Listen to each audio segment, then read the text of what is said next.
Pemirsa Mozaik Islam, negeri kanguru Australia rupanya sudah bersiap-siap dalam menghadapi kiamat. Terbukti dengan dibangunnya sebuah bunker anti kiamat yang disebut-sebut mampu menahan guncangan dahsyat serta serangan badai kala terjadinya kiamat. Di perbukitan dekat Tenterfield, New South Wales, Australia inilah sebuah bunker megah dibangun. Berangkat dari kepercayaan akan terjadinya kiamat, sekelompok pengusaha ini sengaja mempersiapkan bangunan ini dan mengizinkan siapapun yang mampu membayar sesuai tarif untuk dapat memasukinya.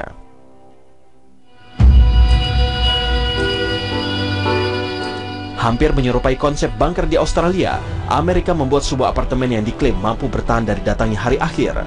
Dibangun di bawah tanah dan dilengkapi dengan fasilitas mewah, apartemen ini dianggap mampu menahan goncangan yang akan menghancurkan bumi. Dibangun di dalam sebuah lubang bekas peluncuran roket nuklir sedalam 53 meter, apartemen ini hanya mampu menampung 70 orang saja. Selain kapasitasnya yang terbatas, harganya pun sangat mahal, yaitu 2 juta US dollar atau 26,4 miliar rupiah per orangnya. Sementara di Jerman, seorang pengusaha Robert Vicino membangun sebuah properti yang dikhususkan untuk persiapan dalam menghadapi kiamat. Sebuah fasilitas bunker mewah dibangun di Rottenstein, Jerman dan hanya dapat menampung 34 orang terpilih yang bisa tinggal di dalamnya selama 1 tahun penuh. Di dalam bunker ini, fasilitas yang dimiliki sudah selayaknya hotel bintang 5. Terdapat kolam renang, pusat kebugaran, rumah sakit, hingga private theater bagi para penghuni. Jika negara Australia dan Amerika membuat pertahanan datangnya hari kiamat dengan membangun sebuah bunker dan apartemen anti kiamat, namun lain halnya dengan seorang pria di Inggris ini.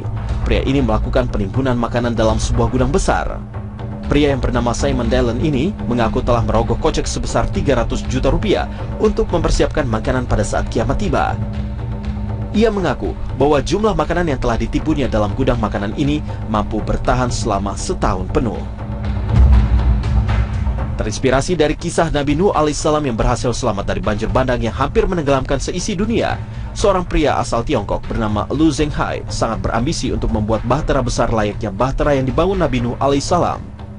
Lu rela menghabiskan seluruh isi tabungannya yang senilai miliaran rupiah untuk membuat sebuah kapal sepanjang 19 meter dan beratnya mencapai 80 ton ini. Hingga kini, kapal besar milik Lu masih dalam tahap pembangunan dan diperkirakan akan selesai pada tahun 2017 mendatang. Pemirsa Mozaik Islam, adalah hal wajar jika umat manusia merasa takut akan datangnya hari kiamat. Namun tahukah Anda, tak ada satupun fasilitas canggih yang dibangun manusia yang mampu menyelamatkan manusia dari dahsyatnya goncangan di hari kiamat. Allah Subhanahu wa Ta'ala berfirman, manusia berkata, kapankah hari kiamat itu terjadi? Maka apabila mata terbelalak ketakutan, dan apabila bulan telah hilang cahayanya, dan matahari dan bulan dikumpulkan, pada hari itu manusia berkata, kemanakah tempat melarikan diri? Sekali-kali tidak ada tempat berlindung. Al-Quran Surat Al-Qiyamah ayat 7-11. Dalam ayat lainnya, Allah Subhanahu wa Ta'ala telah menggambarkan betapa dahsyatnya bumi berguncang pada hari kiamat. Maka apabila sangkakala telah ditiup sekali, dan diangkatlah bumi dan gunung-gunung, lalu keduanya dibenturkan dengan sekali benturan, maka pada hari itu terjadilah hari kiamat dan terbelahlah langit, karena pada hari itu langit menjadi lemah. Al-Quran Surat Al-Haqqah ayat 13-16. Maka, bukan benteng pertahanan duniawilah yang harus berlomba-lomba dibangun, melainkan benteng pertahanan keimanan dan ketakwaan kepada Allah Subhanahu wa Ta'ala yang seharusnya semakin dikokohkan. Karena sungguh, saat sangkakala dibunyikan, sudah tak ada waktu lagi bagi manusia untuk menyesali setiap kelalaiannya di dunia. Allah Subhanahu wa Ta'ala berfirman, apabila langit terbelah, apabila bintang-bintang jatuh berserakan, apabila lautan menjadikan meluap, dan apabila kuburan-kuburan dibongkar, maka tiap-tiap jiwa akan mengetahui apa yang telah dikerjakan dan yang dilalaikannya. Al-Quran Surat Infitar ayat 1-5.